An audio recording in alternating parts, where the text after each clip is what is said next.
Hey guys, I'm FatBuddyCat, and this is a down and dirty Z50R.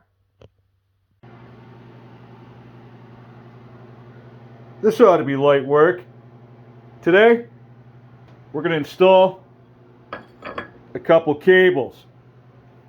One for the throttle and another for our clutch.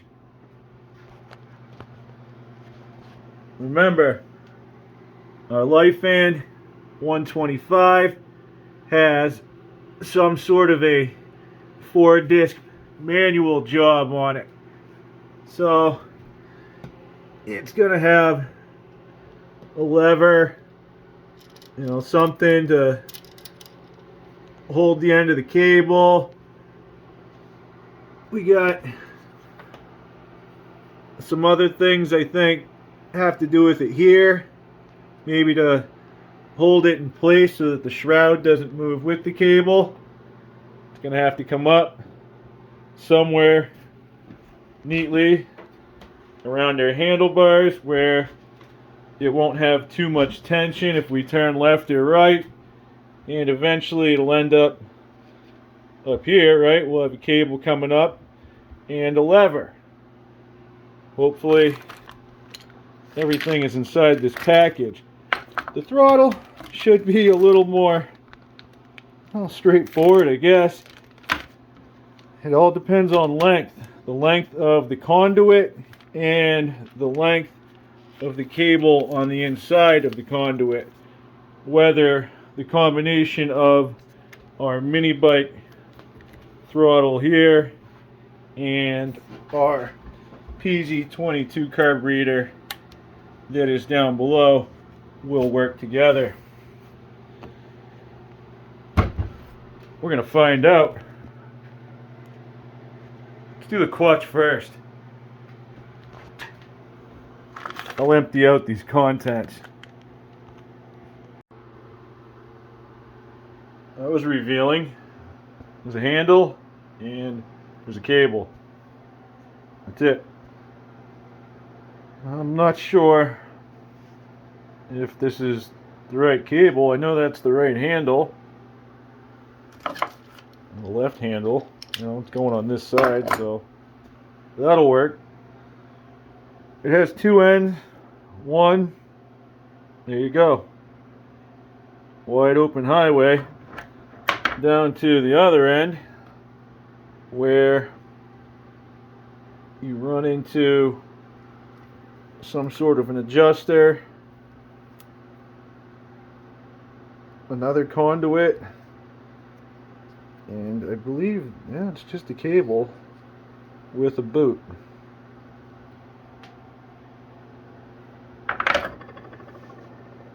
How is this supposed to work connected to this? Oh man. Some of these have a clutch in the back. This might be the wrong cable. Instead of having the mechanism down here, it's back here. This end is going against that stop. I'm going to push the cable down a little bit, just like that, and slide it right in there. That seems to fit nicely. It drops through and then connects to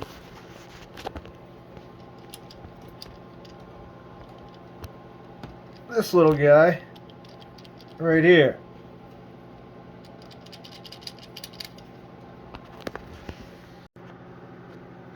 This is super loose, as in I have an extravagant amount of cable.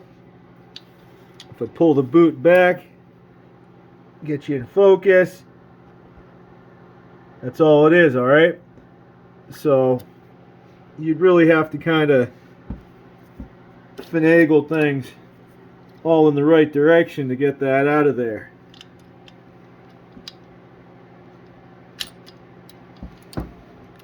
I'll go back up with my other end, drop that in place, and then I'm just reaching up,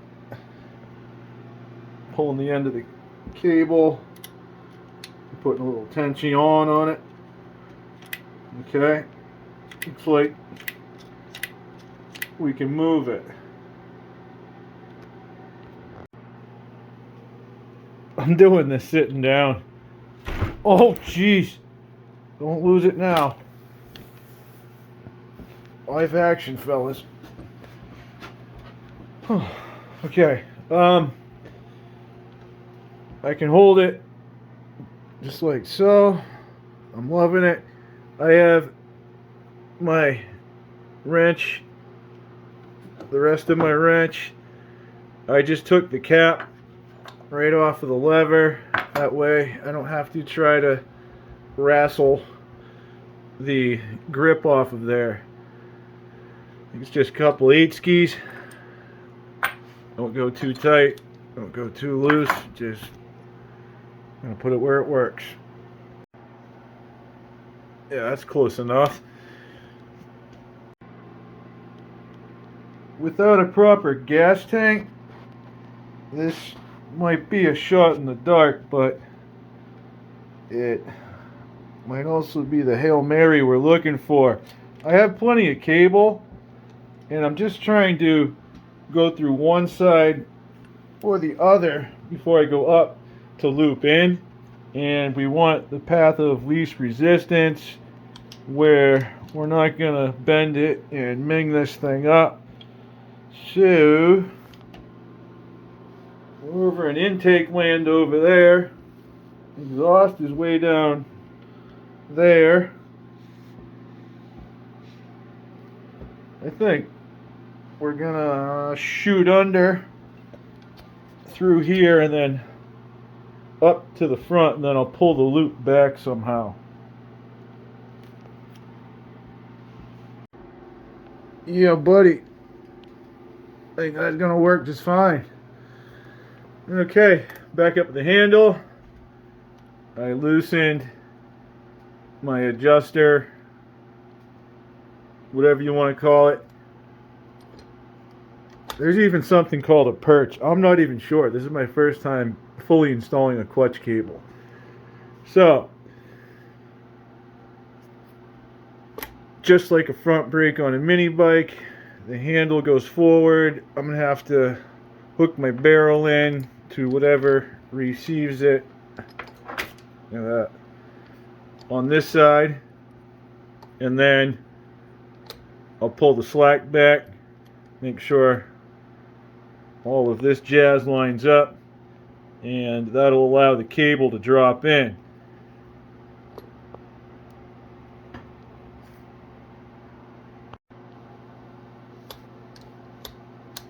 That's not working out very well. Should be able to do this from the comfort of my seat. I'm pulling on the conduit, left hand, grabbing the clutch.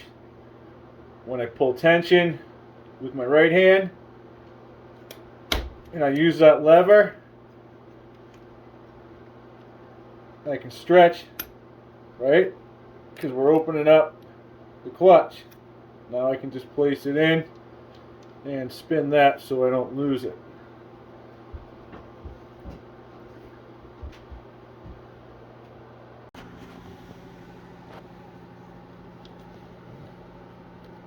She's got some on her, I'll tell you that. What I'm looking at now is the tension. If I pull this thing, it's not the easiest in the world. I can see how the mechanism works.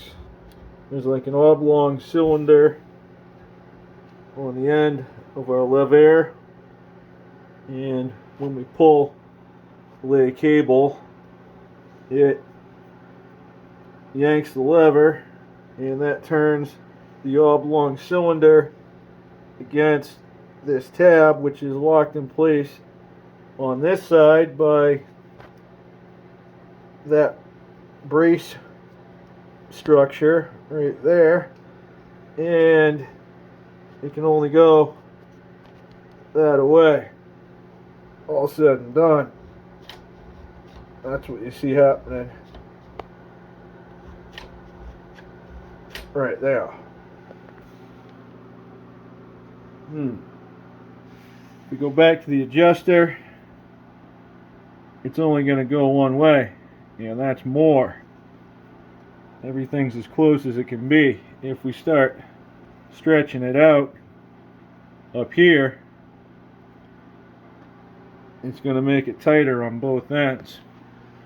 I know you don't want this tight, you want some free play.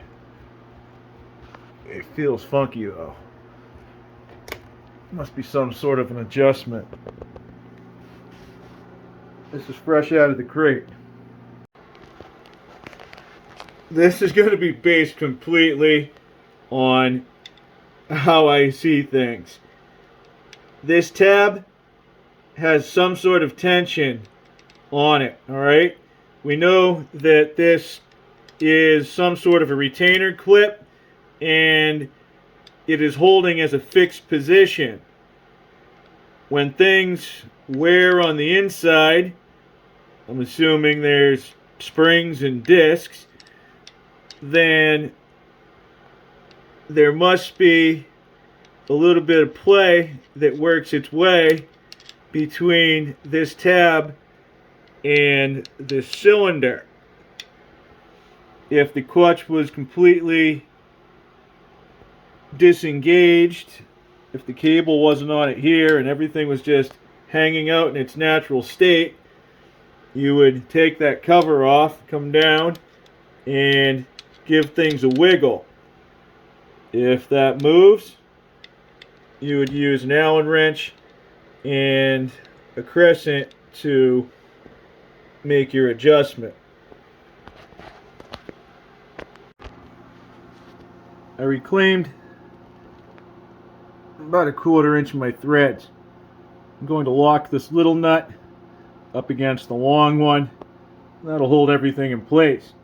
We've now extended the conduit, which shortens the cable, or the distance the cable can move. It puts tension on both ends. We're checking for free play.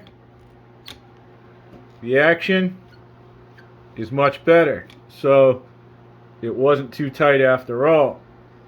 The free play is important. If you don't have that free play, then you don't know that your clutch is completely engaging.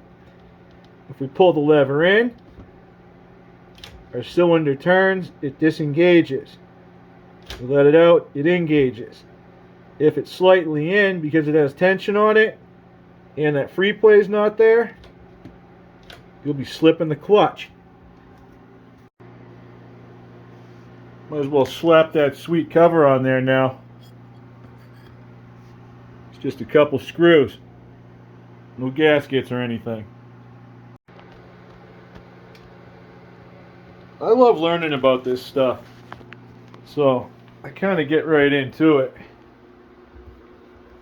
We'll keep it moving though. Last thing we have to do is hook up this throttle cable. Same thing.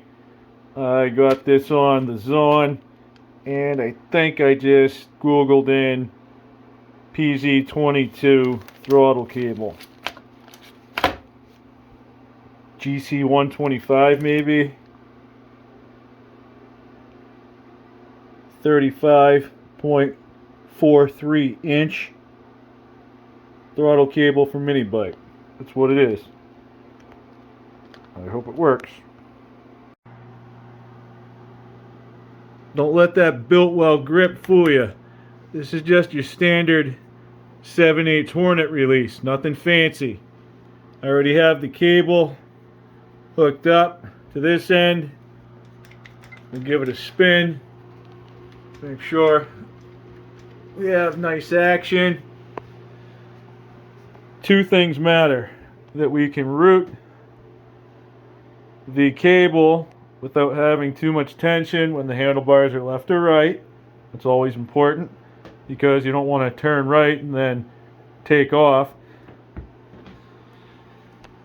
The other thing that's going to matter is the length that we have left over on the end. This has to feed down inside of the slide in the carburetor. So we'll get that cap off. There's going to be a spring. There it is. Now I just have to pull the slide out and we'll hook everything up and then reinsert it. I'm going to spin this around. It's definitely snug. Maybe a little too snug. I'll install this slide.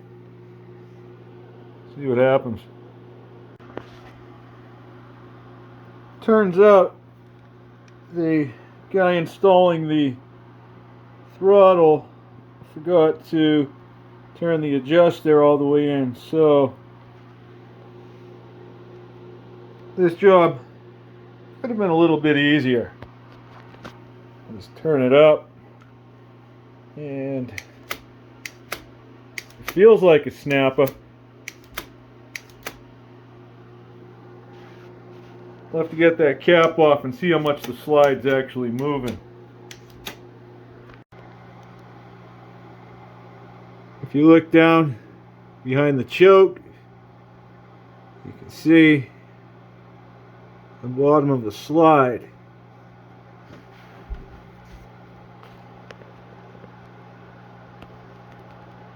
I don't know if that's down far enough.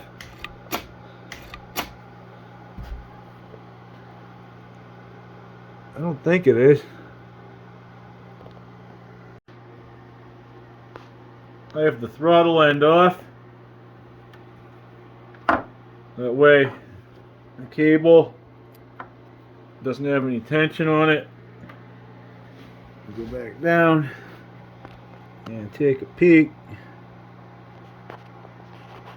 We're looking at the bottom of the slide. Looks like it came down a little bit. So, it's not a lot.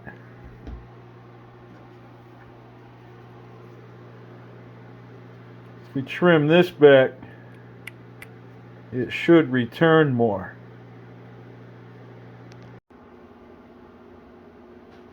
You gotta be careful with that action. This goes real easy. You don't want to take too much. Yeah. Looks like we got ourselves a full snapper now.